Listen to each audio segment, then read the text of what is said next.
Yamunatira Vanacha Jaya Radha Madhava Kunja Vihari Jaya Radha Madhava Kunja Vihari Gopi Jana Pala Gopi Jana Pala Kivarana Yashodanandana Vrajajana Yashodanandana Vrajajana Ranjana Yamunatira Vanacha Yamunatira Jaya Radha Madhava Kunja Vihari Jaya Radha Madhava Kunja Vihari Gopi Jana Bhava Girivaradha Gopi Jana Bala Girivaradha Yashodanandana Vrajajana Ranjana Yashodanandana Vrajajana Ranjana Yamunatira Vanacha Yamunatira Vanacha Jaya Radha Madhava Kunja Vihari. Jai. So first I want to thank the ISKCON Desire Tree and whoever else arranged this. It says one advantage of this current situation, I don't like to give the name of it, but it's bringing devotees together much more in creative ways to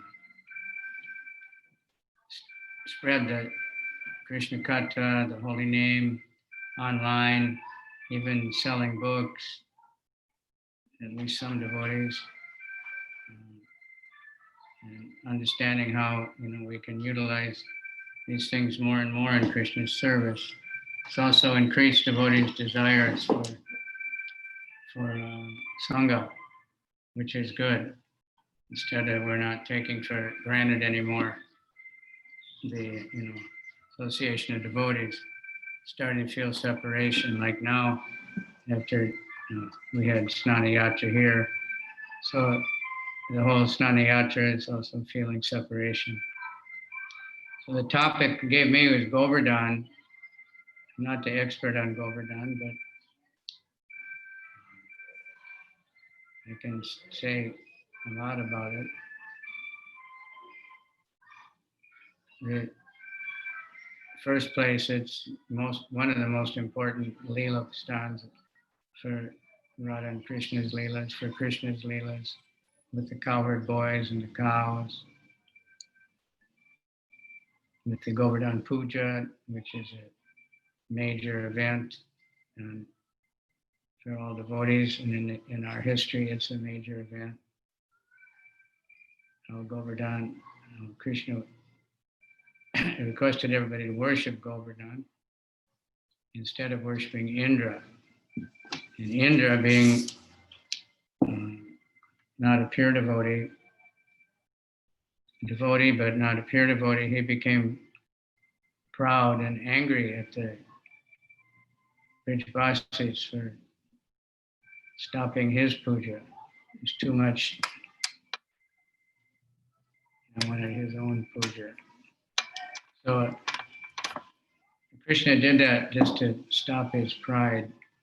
It's an interesting understanding of Krishna that, other demons were just trying to kill Krishna, and Krishna killed them.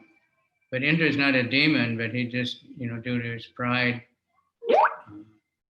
and also it was to show, Krishna's power. But he was trying to destroy Vrindavan completely, not just to kill Krishna. he wanted to destroy the entire Braj and destroy all the residents and every cow. But Krishna didn't really punish him. He just broke his pride and made Indra, realize more about Krishna. So Govardhan, many wonderful things happen there besides Govardhan Puja. Can you hear the ice cream truck noise? You might not know, but this reminds us of Prabhupada. So it's funny, I'm in Bali, but the ice cream truck has this same song that they had in America. And one time Prabhupada heard that.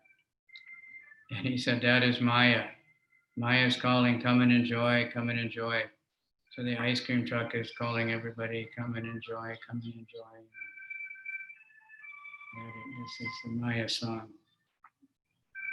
This is Maya. It's quite loud because I'm up on the third floor.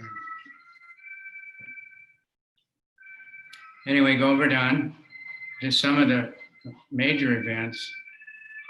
Of course, when Lord Chaitanya went to Vrindavan, first thing he did was go to Govardhan. And he went around Govardhan, did the Govardhan Puja. Same like after the Indra event and after the rain subsided and everybody came out. After the Govardhan Puja, before India attack, everybody did the Govardhan Parikrama. All the Vrajavadhus, all the cows, everybody with music and dancers, everything. So Krishna established that. So Lord Chaitanya went around Govardhan, then he was embracing a stone, and he was looking for Radha Kund. And see, at that time, Vrindavan was a kind of a lost village, and people didn't know all the specific places of Krishna's pastimes. Now we know. We have many devotees have written very wonderful guidebooks, particularly Bhakti Chaitanya Maharaj, beautiful pictures, and all the pastime places of Krishna all around Govardhan. And we have many Govardhan Prikamas where, devotees stop and visit all these places. And there are many, many devotees circumambulating Govardhan in many different ways. I even heard there's devotees there. There's a group now. There was one Baba that was going 3 times a day around Govardhan, chanting 64 rounds each time. And then some of the other Babas who were going once or twice, they came to him and they said, teach us how we can do this 3 times. We're only going once or twice.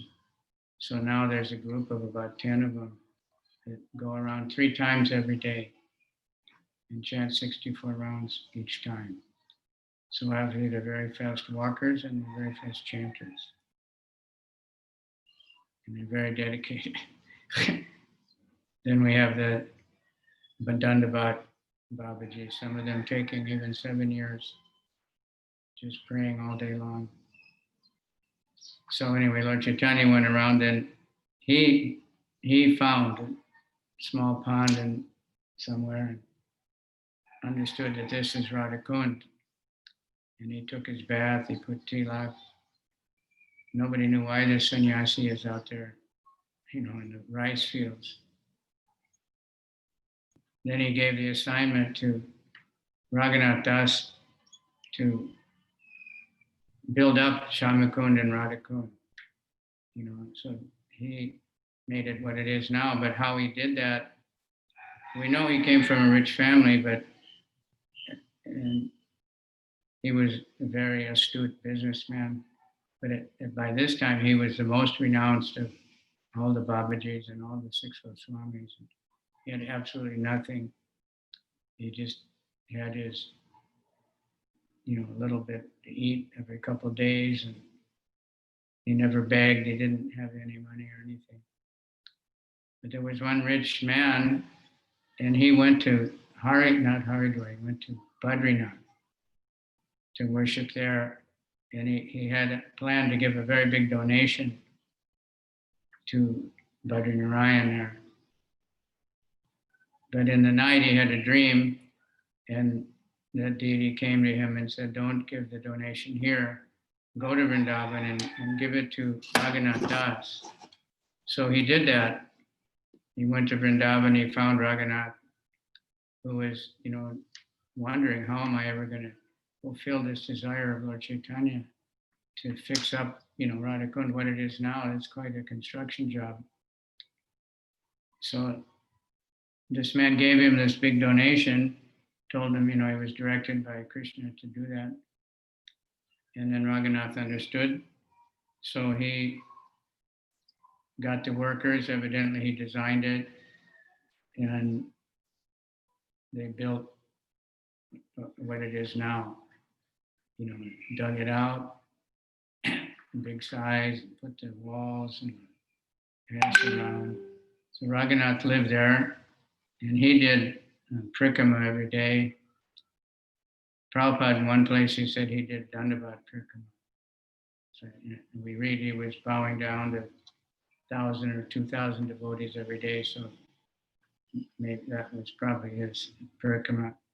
And he was just reciting Chaitanya Leela. Krishnadas Kaviraj also lived there and heard this recitation, took notes every day, and then he was able to write the Chaitanya Charitamrita. Also, Sanatana Goswami lived at Govardhan for a long time. He lived there by Manasi Ganga, and he did Govardhan Prikama daily. And he would visit all the villages and all the farmers. And he was best friends of everybody. Everybody loved him. But at one point, he was going to move out because there were many mosquitoes in his place. And he said they were bothering him too much. So the people, they didn't want him to leave. But he said, I can't stay here. Too many mosquitoes, I can't concentrate. Because he had to write so many books, such a strict, sadhaka. So there was a Shiva temple very near his Bhajan Kuti, and the people all prayed to Lord Shiva, please let Sanatan stay here. We read Krishna Kirtan Gananathanaparo Premamritambo Nidhi Dhira Dhira Jana Priyo Priyakaro Nirmat Saro Pujito. The Goswamis were always engaged in chanting and dancing the holy name, and they were friends of everybody. Dhira Dhira Janapriyo, they were very self-controlled, and they were friends of everybody, from the biggest aristocrats to the most low-class ruffian people. Everybody loved them because of their humility. So Lord Shiva came to Sanatan and said, you please don't leave, the people are crying and they want you to stay here. And Sanatan said, I can't stay here, there are too many mosquitoes here, and it's too much disturbance. So Lord Shiva told him, if I get rid of the mosquitoes, then will you stay? So he agreed, and Lord Shiva somehow ordered the mosquitoes to leave Sanatan alone. So he stayed there longer. Finally, he was getting very old, and Lord Chaitanya gave him a big Govardhan Shiva with Krishna's footprint, and told him, you can just go around this 7 times. So they say that Shila is now at Radha Damodara temple, so you see a lot of people going there and circumnavigating 7 times, because then they get to Govardhan Prikama. Also, Lord Chaitanya had a Govardhan Shila he was worshipping. He would bathe it with his tears, bathe Krishna. So he was worshipping Govardhan as Krishna. And he gave that Shila to Raghunath Goswami and gave him exact instructions how to worship that Shila with a certain number of Tulsi Manjaris and different ways. And then Raghunath kept that Shila his whole life and worshipped that Shalagram. Another extremely important event, well, of course, after Govardhan, after the whole Govardhan Leela, and when Indra was humbled and repentant, he came to Govardhan to apologize to Krishna. And he was afraid. He went to Lord Brahma, what can I do? And Lord Brahma told him, you know, how Krishna likes a calf, he likes cows. So he went to Sarabi and said, you please come with me. She was a little afraid, but she came, and he put this Sarabi cow. So Krishna saw that, well, he had to put a calf. And when Krishna was coming down the path, Indra was hiding. And then he saw the calf. Krishna became very happy with the calf. So when he was in this really good mood, then Indra came out on his knees, bowing down, and of course made wonderful prayers to Krishna. And Krishna was satisfied. Those prayers are recommended anybody to read in the Krishna book or the 10th canto. Then he bathed Krishna with the milk of the Sarabi cow. It can give unlimited milk. And he brought his elephant. Elephants, you know, they have a storage tank. They can store up water. And then throughout the day, they drink the water. I saw that. It's an amazing thing. Just interesting to understand how great Krishna is to create all these different types of bodies. In the early days of the Padayatra, the Indian Padayatra, they had an elephant and couldn't keep that elephant. She was a little bit wild sometimes. But in the morning, she would drink so much water through the trunk. But they're not swallowing that water, they're keeping it somewhere. And then throughout the day, she would hold her head up and curl that trunk towards her mouth and then spray water into her mouth and drink. And that way she could go very strongly. So when we were with that Padayatra, the early morning walk was very fast because the elephant took off like really fast. So we really got a half fast start. But anyway, she bathed Krishna in that, with that water and the milk, and that became the Govinda Kund. Govinda Kund is still there. And in the last years, somebody there has cleaned it up very nicely and kept it very clean. Due to the influence of ISKCON in Govardhan, many people are working to plant trees now and clean up the holy ghats and fix up all the places of Krishna's pastimes. I know when I first used to go there, people were washing their clothes and shampoo and everything.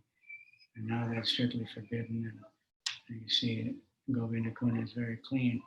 So when Madhavinda Puri came, he stopped at Govinda Kund.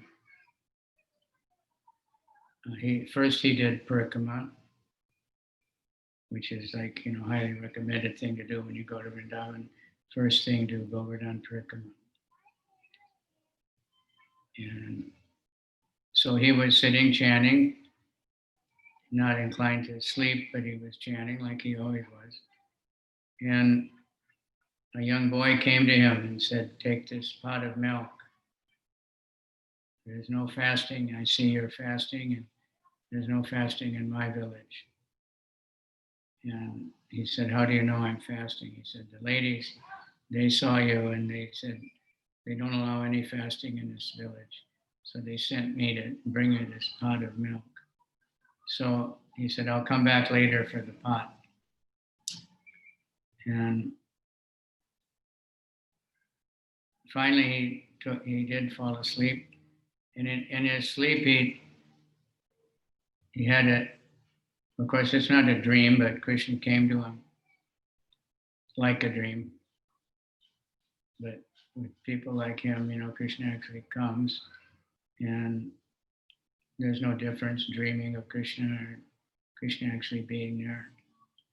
And said, I've been buried in this hill. The history was that nobody knows when this happened, because this deity that he found is made by Krishna's great-grandson, Vrajavadhus. And so almost 5,000 years, made not so long after Krishna's departure. And then at some point, Muslims were invading or something, and the priest hid the deity. This happened with many deities, like Govinda. They threw him in a lake there, somewhere around Radha Govinda temple. And then somehow they got him out and took him to Radhakund to hide him there. Anyway, so he told him, I've been buried and it's so hot and itchy. I've been buried for I don't know how long. You please come and dig me out. So then he understood this was Krishna. The boy had come. It's the same boy, but he realized at this point it's Krishna. And he felt really bad, I didn't realize this was Krishna. But he took very seriously, and he had instructions, where he was buried exactly. At that time, Govardhan was around a very thick forest, not like now. Now they're trying to replant, but the trees are still all very small. And it'll be many years before it's really big trees there. But I heard that even into the 70s, there was big forest around there, but then a big flood came or something, killed a lot of trees. So he went and got the villagers, and everybody was very enthusiastic, and they brought all their shovels and machete knives and all their farm tools, and they cut through the jungle, and they found some sort of a hill or something, and they dug in there and found this beautiful deity, which is now Srinathji in Natadwar, because eventually he had to move there. Same reason, for fear of the Muslims. But he played a big part in Govardhan. He told them, you take me on top of the hill. And so they took him up there and installed, they got some big stones and they set him up and they put some stone behind and they made an altar. And they had very grand installation. Madhavendra Puri knew all exactly, all the rituals, and they got so much water. They were bringing water from everywhere, thousands of pots, and trying to cool him down and massaging with oil. And finally they dressed him, and then they started having huge feasting. Everybody from every village was bringing everything they had, and they were offering tons of everything. And gradually, more and more villages heard about it, and everybody was coming. Madhavendra Puri brought some brahmanas from Bengal, and some Vaishnavas, and he initiated some other local brahmanas, and started a very grand puja. Someone built a temple, and all this was going on in Govardhan. That went on for some time.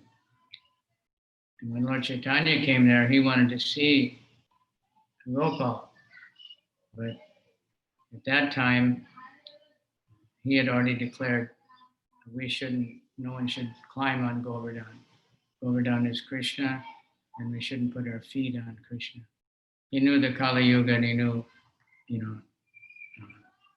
previously people, Krishna had ordered Madhavendra Puri to put him up there on top of the hill.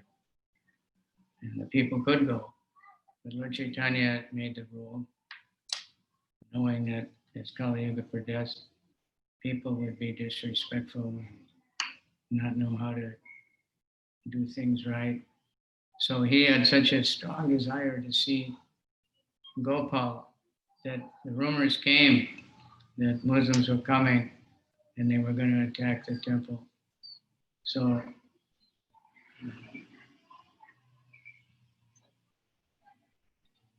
they brought him down and they took him to a village, Gantuli, which we visit on Vrajavadhus Parikrama.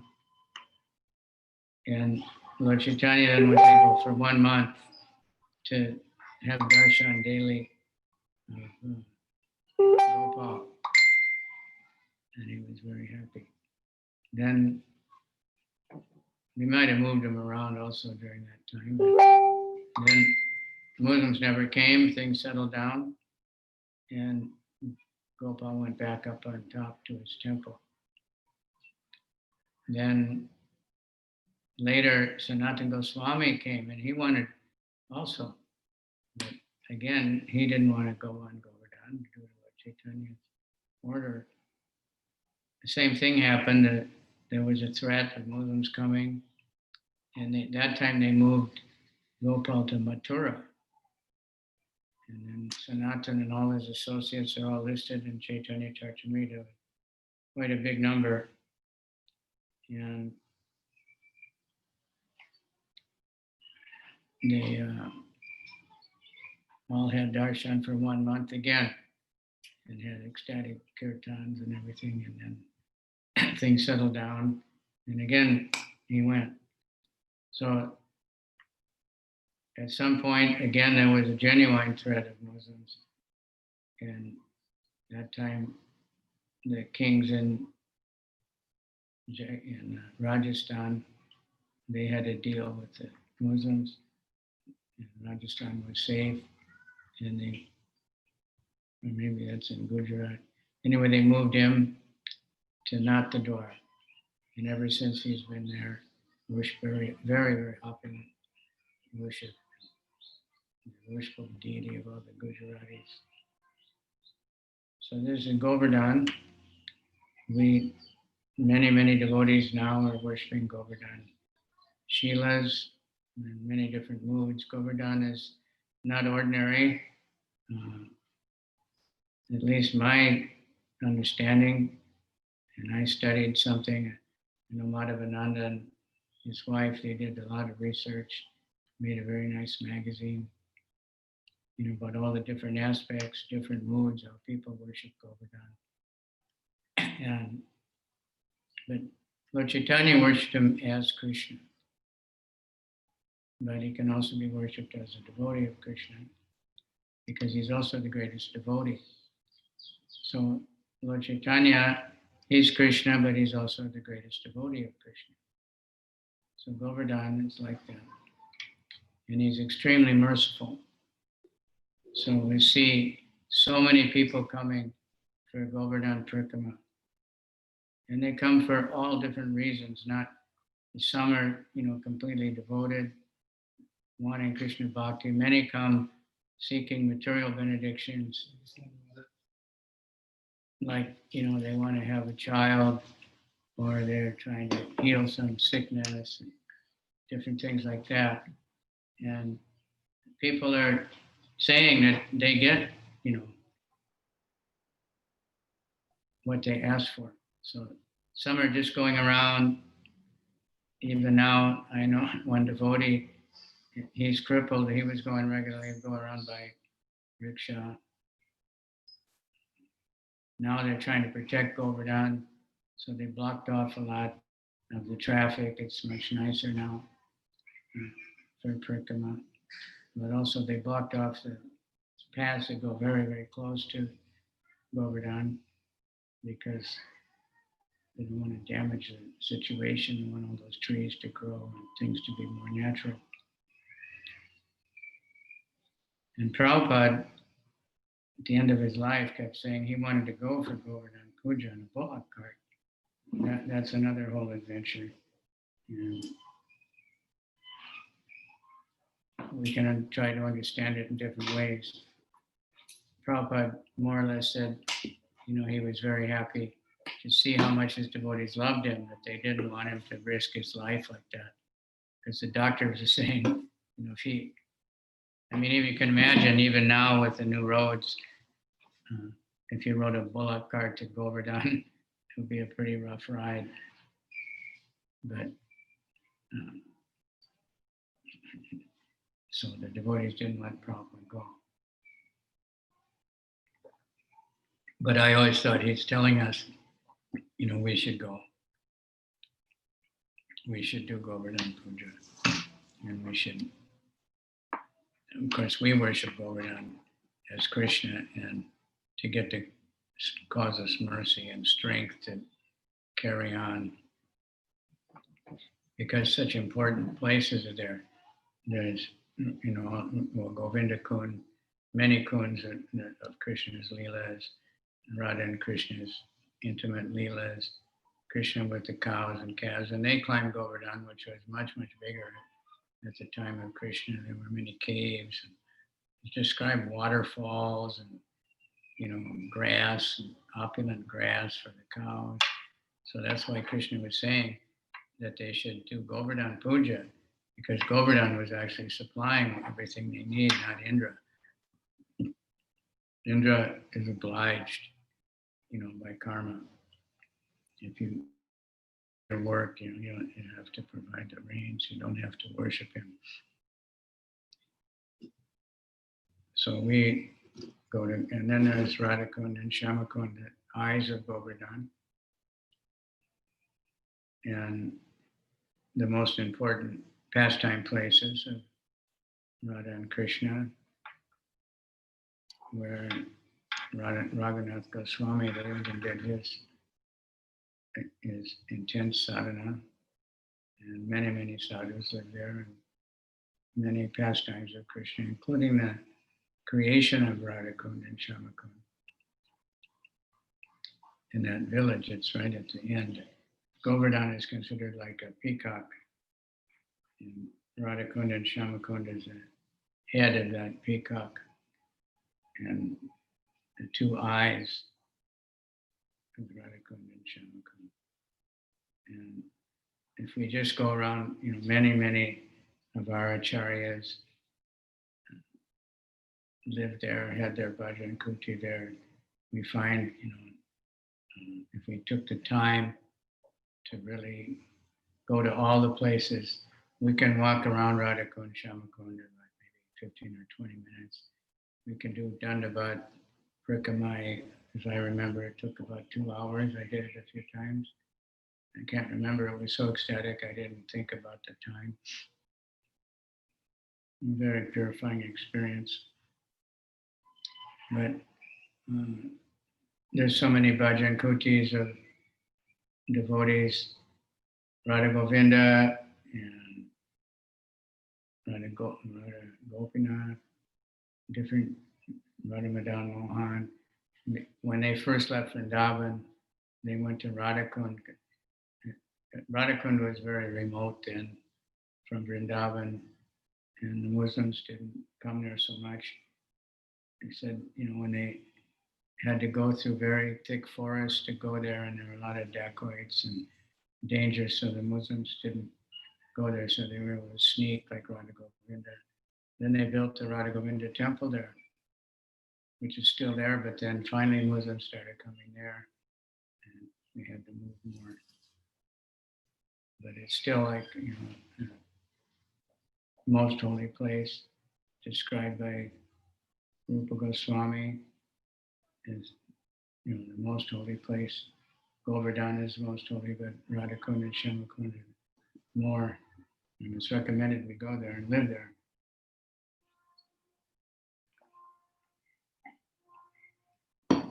But step by step.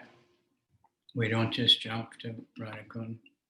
We had to follow the early verses of the Upadesha Amrita, so not jump to the last verse. So I'm just checking the time here.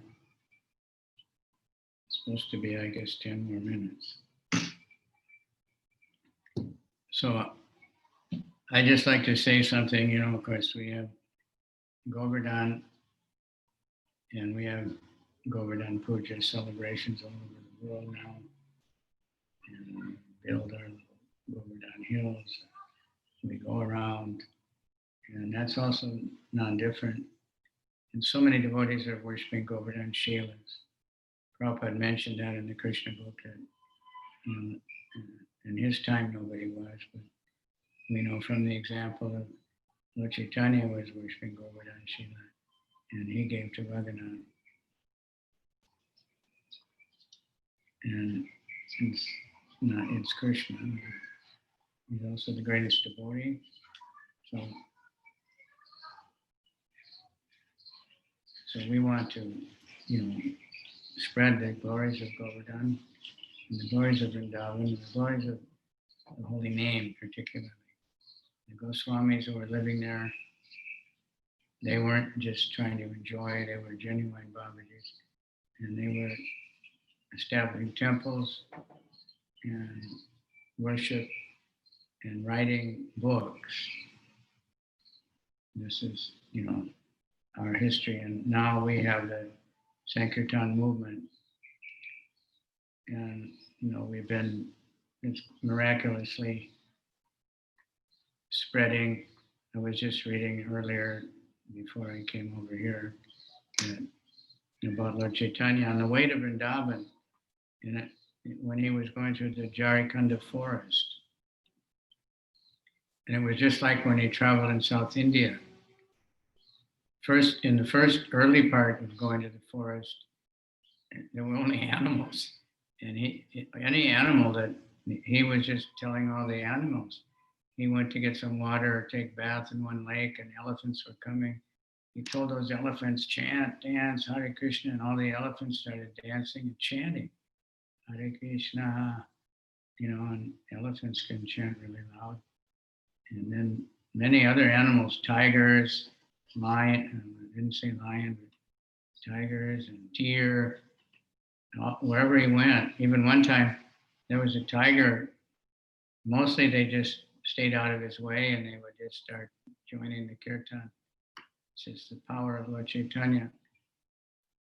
And one tiger was laying across the path, and it was a very jungle, no roads cutting through there or anything, just narrow trails.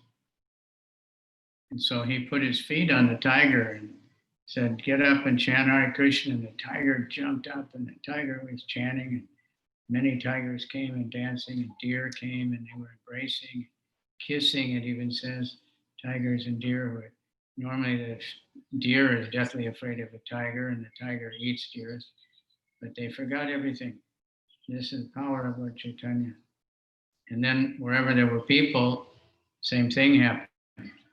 And everybody that saw Lord Chaitanya, because he was dancing and chanting all the time as he was going through the jungle to avoid crowds of people that would know him, because he didn't want to go to Vrindavan. He didn't want to have a big crowd with him. When he tried to go to Bengal, thousands of devotees joined him. So Sanatan told him you shouldn't go with such a big crowd. So he sneaked away from Vrindavan in the night. Nobody saw him leave. And he took that to the Jharikanda forest, which is still, now it's noted for thieves. Even if you take the train through Jharikanda, you have to be careful. Many rogues and thieves come on the train. This time, but every village there were a few brahmanas. They would bring boga, and everybody would start chanting, and everybody would keep chanting and go home, and wherever they went, everyone saw them, and on and on. And it's still going on. This is our Sankirtan movement. many, many devotees are out all over the world chanting. And now, by the mercy of this current situation, the internet is being used much more efficiently for getting every devotees all over the world, families, little kids, and people from so many different countries. They're all chanting so nicely. And, like the one, I don't know about the others, but the one of the early ones, Kishore Jani, the daughter of my god sister Radhakund and god brother Yasumati Nandan, with her 4 children, all under 9 years old, and her husband got 11, well, I don't know now, but it was up to 11 million views or 11 million likes. She became like world famous. She got 100,000 followers on Facebook and started her own preaching group. So the thing is really spreading widely, which wouldn't have happened otherwise. When we're just depending on physically going to the temple. Most of those devotees, then they're just somebody at the temple and they're not, one of the sannyasis or big kirtaniers or something.